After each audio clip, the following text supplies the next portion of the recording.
네, 안녕하십니까. 국립통일교육원의 권숙도입니다. 오늘은 한반도 탄소 중립을 위한 남북 협력 방향과 과제라는 주제로 여러 선생님들과 함께 좀 고민해보고 이야기를 듣는 그런 시간이 되었으면 좋겠습니다.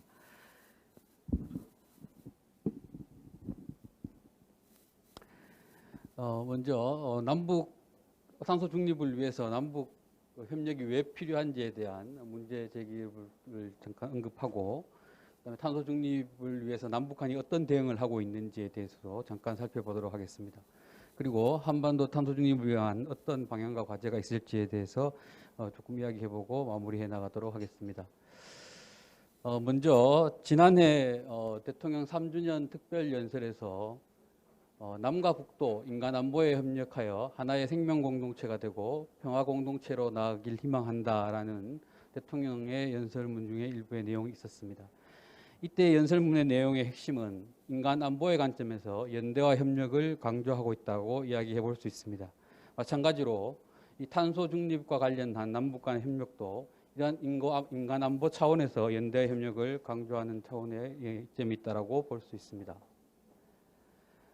지금 한반도가 겪고 있는 여러 가지 상황들 속에서 크게 한 3가지 정도 의제를 가지고 남북한이 협력할 수 있을 것으로 보이는데, 첫 번째는 기후위기에 따른 문화산업 변동, 구조의 변동과 코로나19 팬데믹 이후의 사회 변동, 그리고 지속 가능한 한반도 평화 정도로 이야기할 수 있겠는데요.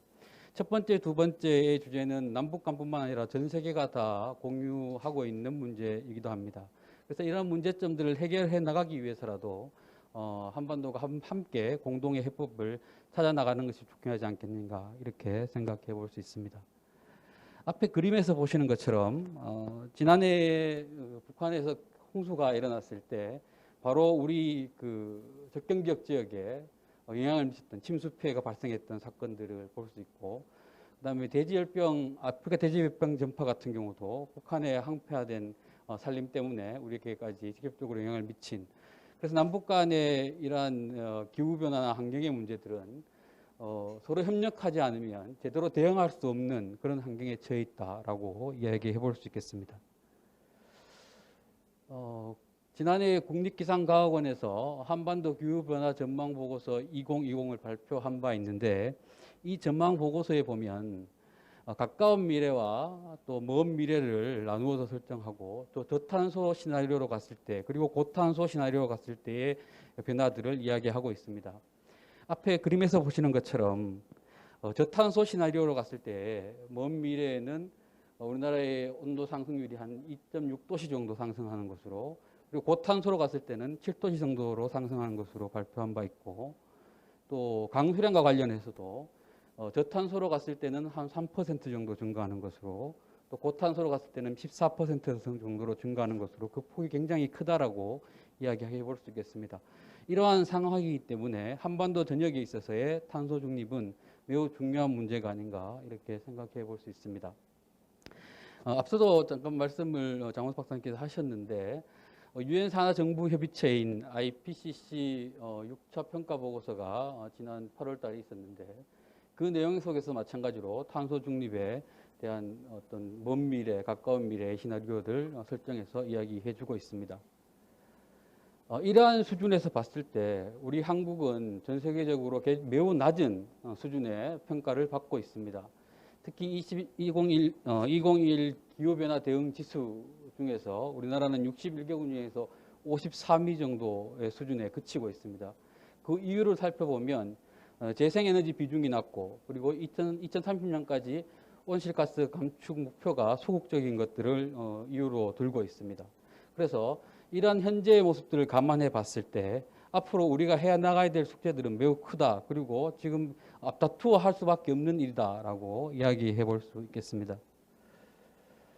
그렇다면 지금까지의 남과 북이 어떠한 형태로 탄소 중립에 대해서 대응하고 있는지에 대해서 잠깐 이야기를 진행해 보도록 하겠습니다.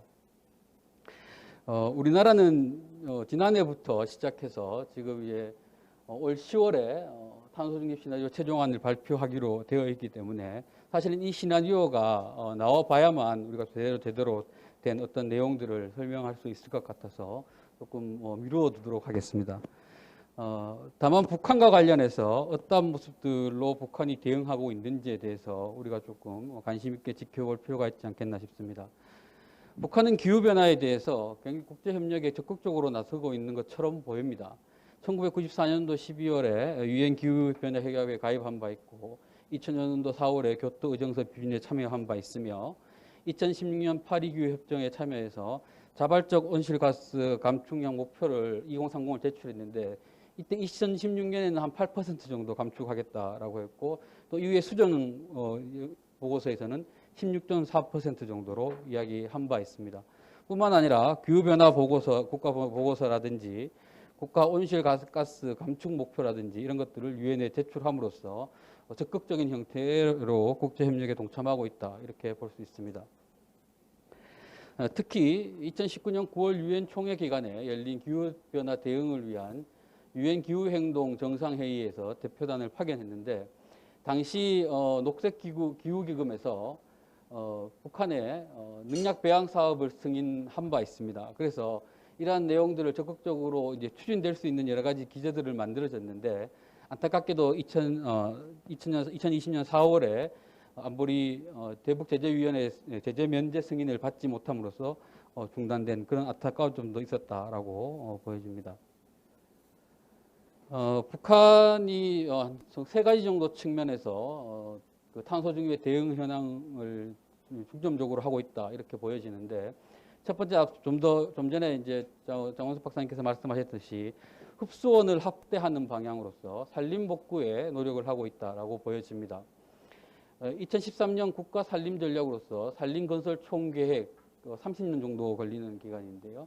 이것을 수립하고 당, 군, 내각이 전적으로 주도해서 실시하고 있는 모습을 보여주고 있습니다. 그리고 북한은 주요 사업에 대해서 보통은 신년사를 통해서 그 한 해에 이루어질 여러 내용들을 중요한 내용들을 발표하고 있는데 산림복구와 관련해서 2015년, 2018년, 2019년 또 2020년에는 신년사를 대체한 중앙위원회 전원회의 등에서 산림복구에 대한 내용들을 강조해서 이야기하고 있습니다. 뿐만 아니라 상징적으로 김일성 종합대학에 산림과학대학원을 신설한다든지 그리고 최고인민회의에 국무위원회 직속으로 산림총괄직책을 신설한다든지 등으로 그 노력을 보이고 있다라고 할 수 있습니다. 두 번째는 재생에너지를 확대하고 있다라는 모습인데요. 이것은 이제 배출원을 축소하는 영역입니다. 2013년 8월에 재생에너지법을 제정해서 태양에너지, 풍력, 지열 등의 재생에너지를 체계적으로 개발하고 이용을 도모하는 모습을 보여주고 있습니다. 그래서 이러한 노력들은 북한이 국제사회 협력과 동반해서 내부적으로 하고 있는 노력이다라고 보여집니다. 그리고 세 번째로는 2019년 30년 동안 국가환경보호 전략을 발표하고 있는데 지난해 2월 13일 보도에 따르면 2030년까지 자체 노력으로 온실가스 배출 전망 대비 16.4%를 감축한다라고 해서 지난 19년도에 제출한 유엔에 제출한 수정 제출한 국가 온실가스 감축 목표와 일치하게 목표를 설정하고 그걸 진행하고 있다 이렇게 보아집니다. 그래서 일관성 있게 추진하고 있다라는 측면도 우리가 좀 지켜봐야 될 대목이라고 생각합니다. 그리고 전략 목표를 실현하는 과정 속에서도 환경과학 기술원의 발전이라든지 국가 환경관리의 개선이라든지 환경보호 사업을 전인민족으로 사업으로 전개한다 등 이런 내용들을 적극적으로 언론에 내세우면서 진행하고 있다 이렇게 보아집니다. 이러한 내용들이 모두가 이제 김정은 시대에 들어와서 진행한 일인데 지금 특히 이제 그 내용들을 조금 요약해 보면 자연재해로 인한 이런 그 북한의 그 위협 현상 자체가 체제의 위협으로 받아들여지기 때문에 더욱더 적극적으로 추진하고 있는 것이 아닌가 이렇게 판단됩니다. 특히 2014년도에 제정한 재해방지법 방지 및 구조복구법이라든지 국가재해 위험 감소 전략 등은 이러한 통일적 체계를 통해서 진행하고 있다고 보여지고 특히 8차 당대회 올해 초에 있었던 8차 당대회에서도 마찬가지로 지난해 형수를 방지하기 위한 치산치수 관련 사업 논의를 적극적으로 하고 있다. 이렇게 보여집니다. 그렇다면 북한의 김정은 체제 하에서 이러한 노력들을 왜 하고 있을까에 대한 의문이 있습니다. 단순하게 체제 유지를 위한 것인가 아니면 또 다른 어떤 의도가 있는가라는 생각이 드는데 그것들을 한 3가지 정도로 이야기를 해보면 첫 번째 체제 유지에 대한 김정은 위원장의 깊은 관심이 있는 것처럼 보입니다. 사실 고난의 행군 시기에 1990년대 중반부터 있었던 고난의 행군 시기에도 가장 심각했던 위협 중에 하나가 바로 에너지난으로 또 보이는 것도 있습니다. 그런 차원에서 본다면 이러한 기후변화는 북한 체제 유지의 가장 큰 요인으로 인식하고 있지 않는가 이렇게 생각해 볼 수도 있겠습니다. 두 번째는 경제적 이익 추구에 나름대로의 목표를 설정하고 있는 것으로 해석되는 부분이 있습니다. 북한의 에너지 시설은 매우 낙후되어 있기 때문에 효율성이 굉장히 떨어집니다. 그리고 이러한 에너지 분야에서 획기적인 발전 없이는 경제 발전 자체가 어려운 상황이다라고도 평가해 볼 수 있습니다. 그렇기 때문에 재생에너지 발전을 통해서 부족한 에너지 사정을 개선할 수 있고 또한 탄소 배출량을 상대로 북한이 낮기 때문에 상대적으로 적기 때문에 다른 나라의 탄소 배출권을 팔아서 수익을 얻을 수 있는 그런 기대도 있을 것이고 또 재생에너지가 개발 같은 경우는 기후 대책을 실현하는 데 필요한 해외 원조라든지 협력을 통해서 자금과 기술을 확보할 수 있을 거다라는 기대도 나름대로 하고 있지 않을까 이런 생각도 미루어 짐작해 봅니다. 그 세 번째로는 대외 이미지 개선이라는 측면이 있는데 김정은 시대에 들어와서 정상 국가화라는 주제로 정치, 경제, 사회, 문화 모든 면에서 적극적인 모습을 보입니다. 마찬가지로 이 기후변화에 대응하는 모습 자체도 정상 국가화를 대외적으로 포병하는 모습이 아닌가 이렇게 또 해석을 해볼 수도 있겠습니다. 자, 그렇다면 이러한 현상들을 가지고 남북한이 어떠한 모습으로 추진해 나갈 수 있을 것인가에 대해서 짧게 좀 말씀을 드려보겠습니다. 사실 역대 정부 때부터 남북 간의 환경 협력들은 지속되어 왔습니다. 그 기초가 될 수 있다고 하는 것이 1991년도에 합의한 남북기본합의서 그리고 그 부속 합의서들인데요. 그 내용들을 잠깐 살펴보면 남과 북은 과학기술 환경 분야의 정보 자료를 교환하고 해당 기관과 단체, 인원들 사이에 공동 연구 및 조사, 산업 분야 부분의 기술 협력과 기술자 전문가들의 교류를 실현하며 환경보호 대책을 공동으로 세운다라고 해서 명시적으로 합의한 바가 있습니다. 물론 이러한 합의들이 지속적으로 잘 진행되었느냐 그렇지 않느냐라고 이야기해 본다면 조금 회의적인 경우가 있습니다만 이러한 과거의 영역이 있다라고 말씀드릴 수 있고 또 마찬가지로 김대중 정부 때 6.25 정상회담을 통해서 이러한 환경 분야의 협력 또한 내용을 담은 적도 있습니다. 그리고 실질적으로 좀 협소한 의제이긴 하지만 이러한 임진강 수해 방지 공동 사업을에도 합의한 바 있어서 당시에는 진행된 바가 있습니다.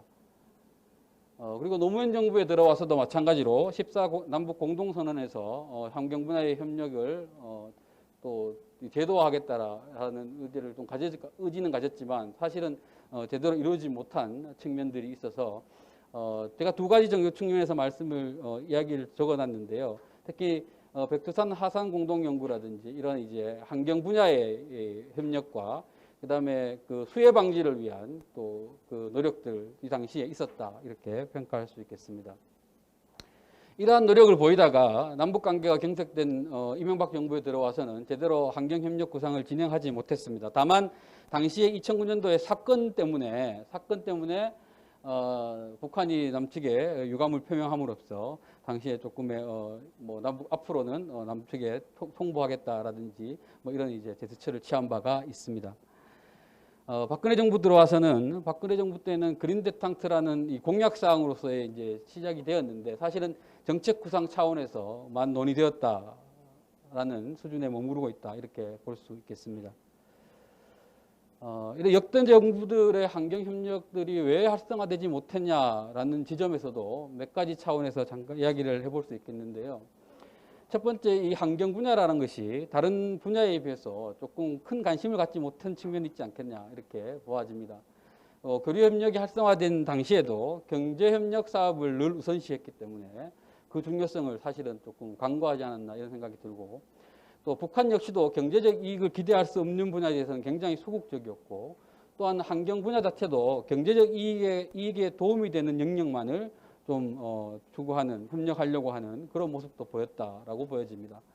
그리고 이 환경 등 연성 이슈와 정치적 이슈, 정치 군사적 이슈가 이루어지면 이 대북 전략에 있어서 환경 이슈는 뒤로 미루어져 버리는, 아니면 더욱더 어렵게 만드는 그런 상황들을 베풀어하면서 좀 악순환을 반복해 오지 않았나, 이렇게 또 평가를 해볼 수도 있겠습니다. 다음으로는 현 정부에 들어와서 남북 간에 어떠한 또 협력의 구조가 있을지에 대해서 잠깐 살펴보도록 하겠습니다. 뭐 남북 간의 관계, 또 국제 관계 정도 수준에서 이야기를 잠시 드려볼 텐데요. 첫 번째로는 그 4.19 판문점 선언 이후에 이루어졌던 9.19 평양 공동선언의 내용 중에서 그 의미를 찾을 수 있습니다. 특히 평양 공동선언 2조 4항에 보면 남과 북은 자연 생태계의 보호 및 복원을 위한 남북 경제 협력을 적극적으로 추진하기로 했다. 우선적으로 현재 진행 중인 산림 분야 협력의 실질적 성과를 위해 노력하겠다라고 이렇게 명시한 바도 있습니다. 그래서 이 내용을 토대로 해서 사실은 실무 분과회담이 2018년 10월 22일에 이루어졌고, 그 내용에 보면 해방충 방제 사업 매년 공동 진행하는 것으로, 그 다음에 약재 보장 문제 협의 추진, 그다음에 북측 양묘장 현대화 사업 추진, 자연 생태계 보호 및 복원을 위한 협력 추진 등에 대해서 함께 이미 진행을 한 바 있습니다. 그리고 계속해서 진행을 해왔습니다. 그러나 다들 아시다시피 지난해 남북 공동연락사무소가 폭파되는 그 기점을 통해서 지금까지 경색 국면에 있다, 이렇게 이야기해 볼 수 있겠습니다. 그 다음에는 국제적 차원에서 한미 정상회담을 중심으로 해서 또 남북 관계의 협력을 주도할 수 있는 여지들이 많이 생겼다라고 볼 수 있는데, 한미 정상회담의 공동성명에 대해서는 의미를 좀 부여해 보면, 첫 번째로 기후변화와 안보경제 이슈와 동등한 수준으로 글로벌 이슈로 이것을 이제 설정함으로써 인정하고 있다는 측면에서 우리가 북한과 협력하는 가운데서도 마찬가지로 조금의 여지가 생기지 않았나, 이렇게 생각이 됩니다. 그 다음에 한미 간의 기후위기 대응을 위해서 구체적 목표를 설정하고 또 실질적 협력을 약속했다라는 부분도 있습니다. 그 내용들은 아래 나와 있는 5가지 정도로 이야기해 볼 수 있을 것 같습니다. 그리고 지난 6월에 있었던 G7 정상회의에서도 온실가스 감축이라든지 기후재원 마련이라든지 생물 다양성 확대 방안 논의 등에 대해서 논의된 바 있고, 이 자리에서 문재인 대통령께서 2030년까지 온실가스 감축 목표를 추가 상향해서 올 11월 26차 유엔 기후변화 협약에 발표하겠다라고 또 이야기한 바 있고, 신규 해외 석탄 발전 공적 금융 지원을 전면적으로 중단하겠다. 그리고 한국의 기후변화 핵심 공약들을 다시 한번 그 자리에서 확인한 바 있다. 그래서 우리의 현실에서 보면 이러한 확고한 노력들을 국제사회와 함께 진행하고 있기 때문에 북한과 접촉할 수 있는 여지도 훨씬 더 넓어졌다, 이렇게 이야기해 볼 수 있겠습니다. 그리고 이러한 사정들을 봤을 때, 이러한 정세를 봤을 때 남북 간의 관계 개선을 위한 협력의 중요성이 더욱더 중요한데, 현재 남북 관계가 굉장히 경색 국면에 있다라고 일단 판단이 되고, 그런 면을 이제 타개하기 위해서라도 환경협력과 같은 비정치적이고 인간 안보 분야에 장점이 있다라고 말씀드릴 수 있겠습니다. 그리고 비전통 연성 안보 이슈 중에서도 환경과 같은 의제는 현재 남북관계 교착 상태를 타개하기 실마리가 될 것이다라고 또 미루어 짐작해 봅니다. 이것은 이제 바이든 정부 출범 이후에 적극적인 모습으로 국제사회에 이야기하고 있기 때문에 남북관계를 진행하는 과정 속에서 바이든 정부를 설득하는 데도 중요하게 작용할 수 있지 않겠느냐, 이렇게 이야기해 볼 수 있겠습니다. 다음으로는 이 기상기후변화 자체가 인도적 차원의 역할을 한다라는 측면이 있고, 또한 남북관계 교류 협력을 위해서 안보 패러다임을 절대 안보에서 협력 안보로 바꾸어야 되는 그런 숙제가 우리에게 현재 시점에서 좀 가질 필요가 있지 않겠느냐라는 생각이 듭니다. 그래서 북한의 기후변화의 취약성을 줄이기 위해서 생태계를 비롯한 환경, 농업, 에너지 등 사회 전반의 영향을 강화할 필요가 있기 때문에 이러한 모습들을 고려해 본다면 한국과 협력하는 것은 당연한 것이고 또한 국제사회와 연대해서 함께 또 추구할 수 있는 여지들도 충분히 남아있지 않겠느냐 이렇게 이야기해 볼 수 있겠습니다. 또한 북한의 기후 공동체이자 최고의 온실가스 감축 협력 국가가 될 수 있습니다. 사실 DNG를 중심으로 해서 우리는 하나의 기후 공동체를 이루고 있다라고 이야기해 볼 수 있습니다. 그리고 북한은 우리가 최우선으로 양자협정을 체결하고 온실가스 감축을 추진해야 될 국가로서의 그 의미가 충분히 있다라고 또 이야기해 볼 수도 있겠습니다. 그리고 북한의 기후변화 대응 능력을 강화하고 또 우리의 기후변화 대응 비용을 절감하는 데도 도움이 된다라고 평가해 볼 수 있겠습니다. 북한은 온실가스 감축 투자는 우리가 민간을 통해서 하든 아니면 또 우리 정부를 통해서 하든 간에 기후변화에 따른 재해를 굉장히 경감시킬 수 있기 때문에 우리나라로 이어지는 전염병이라든지 홍수관리 이런 것들에서 우리에게 훨씬 더 큰 이득이 있다라고 평가되는 지점입니다.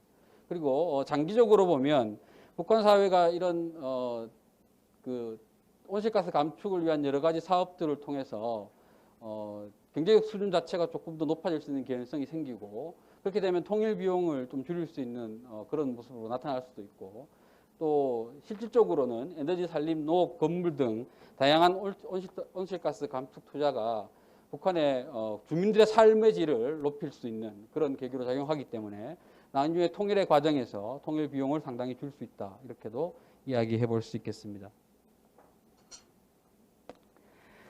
탄소 중립을 위해서 무턱도고 이제 막 진행할 수는 없고 방향과 기본 원칙들이 있어야 될 텐데요. 기본적으로 생각할 때 탄소 중립의 협력의 의제의 성격은 세 가지 정도로 이야기할 수 있지 않을까 싶습니다. 첫 번째, 우리가 북한의 협력 의지를 확인하면서 그 속도를 조절할 수 있는 의제 중에 하나가 바로 이 탄소 중립 협력 의제다라는 것이고, 그 다음에 북한도 현 상황에서 필요로 하는 의제이기 때문에 어떤 이슈보다도 해결을 원하는 의제이기 때문에 그런 접근성도 가능하다라고 보여집니다. 그 다음에 연계 가능한 의제이다라는 측면이 있습니다. 다른 비군사적인 협상 이슈와 연계해서 이야기함으로써 협상 타결을 높여갈 수 있는 그런 의제가 아닌가 싶습니다. 마찬가지로 한미 정상회담의 성과로서 이러한 내용을 적극적으로 추진할 필요가 있다라고 보여집니다. 두 번째는 대북 제재와의 이제 양립성 문제가 있는데요. 대북 제재에서 얘기되는 환경 협력 분야와 제재 대상으로 되는 또 기술 협력 분야 이런 것들을 철저하게 구분해서 진행할 필요가 있다라는 지점입니다. 그래서 북한이 이야기하고 있는 내용들을 좀 더 단기적이고 또 중기적이고 장기적인 관점에서 좀 나누어서 설정할 필요가 있지 않겠느냐, 이런 전략을 펴야 되지 않겠느냐라고 한번 생각해 봤습니다. 그 다음에 지속적으로 정책을 추진해야 되는 필요성이 있는데, 앞서도 이제 말씀을 하셨습니다마는 환경협력 사업들은 실질적인 이 경성안보 이슈와의 구별을 둬서 또 계속해서 추진할 필요가 있습니다. 그래서 어떠한 상황 속에서도 꼭 추진될 수밖에 없는 그런 이 환경들을 만들어 감으로써 남북한이 교류협력이 끊기지 않고 지속 가능할 수 있도록 하는 것이 매우 중요하다. 이러한 관점들 세 가지 원칙 등을 제시해 볼 필요가 있다. 이렇게 말씀드릴 수 있습니다. 그 다음에는 기후 및 환경 문제를 우선적으로 이야기하는 것이 좋지 않겠냐라는 이야기입니다. 유엔 대북 제재 상황 속에서 양무장 건설 등 개발 협력 사업 자체가 조금 어려운 상황입니다. 그렇기 때문에 인도적 지원 사업의 중재자 역할을 하고 있는 국제사회 또 민간 기구 중심으로 실질적인 협력을 사업 협력을 진행할 수 있고, 또 중앙정부 차원에서 또 이야기할 수 있는 분야 이렇게 이제 나누어서 추진하는 것이 필요하겠다라는 말씀을 또 이야기해 볼 수 있습니다. 또 조금 더 이런 내용들이 좀 진행이 되면 장기적으로는 공유하청 공동관리기구라든지 산림보건 공동관리기구라든지 이러한 이제 기구들을 만들어서 함께 협력할 수 있는 토대 제도를 만들어가는 것도 매우 중요하겠다, 이렇게 말씀드릴 수 있습니다. 그 다음에 또 중요한 것은 이 재생에너지 분야를 앞서도 장원석 박사님께서 말씀하셨는데, 재생에너지 분야의 협력이 매우 중요하지 않겠냐라는 생각이 듭니다. 재생에너지 분야는 사실은 교류협력 사업의 이제 차세대 모델로서의 역할도 하면서 우리에게도 또 블루오션으로 작용할 수 있다라고 저는 느껴집니다. 그래서 북한은 지금도 전력이 굉장히 부족한 상태이고 또 국제협력을 통해서 진행해야 되는 측면이 있기 때문에 지속 가능한 개발을 위해서라도 지속적인 관심을 북한이 가지고 있다 이렇게 볼 수 있고 또 북한의 지금 에너지 자원들 보면 뭐 수력이 한 46%, 그다음에 그 풍력을 통해서 하는 것이 한 15% 정도 이런 정도 수준이기 때문에 이런 재생에너지 사업을 통해서 훨씬 더 이 분야를 넓혀갈 수 있다 이렇게 보여집니다. 그래서 이러한 것은 사실 지금 막혀 있는 남북 관계를 뚫기 위한 물꼬를 트기 위한 중요한 분야가 아닌가 또 이렇게 이야기해 볼 수 있겠습니다. 이제 시간이 좀 많이 지나서 좀 마무리를 해가도록 하겠습니다. 탄소 중립에 대한 남북 관계 협력과 연대는 뭐 어쩔 수 없이 해야 된다거나 아니면 해도 되고 안 해도 되는 문제가 아니고 꼭 해야만 하는 일이다라는 깊은 관심이 우리에게 있어야 된다라고 생각됩니다. 목표가 있어야 된다라고 생각이 됩니다. 그래서 이것이 단순하게 한반도 전체의 어떤 생태 환경을 좀 발전시키고 또 인간 안보 차원에서의 발전을 도모할 수 있는 그런 역할로 인식하는 것이 중요하겠다라는 말씀을 드립니다. 장관님께서 좀 전에 말씀하셨는데요. 한반도 생명 안전 공동체 구상이라는 표현을 쓰셨습니다. 마찬가지로 이 환경에 대한 또 탄소 중립을 위한 남북 간의 협력은 이런 한반도 생명 안전 공동체라는 큰 구상 아래에서 진행될 수 있겠다라는 말씀으로 마무리하도록 하겠습니다. 감사합니다.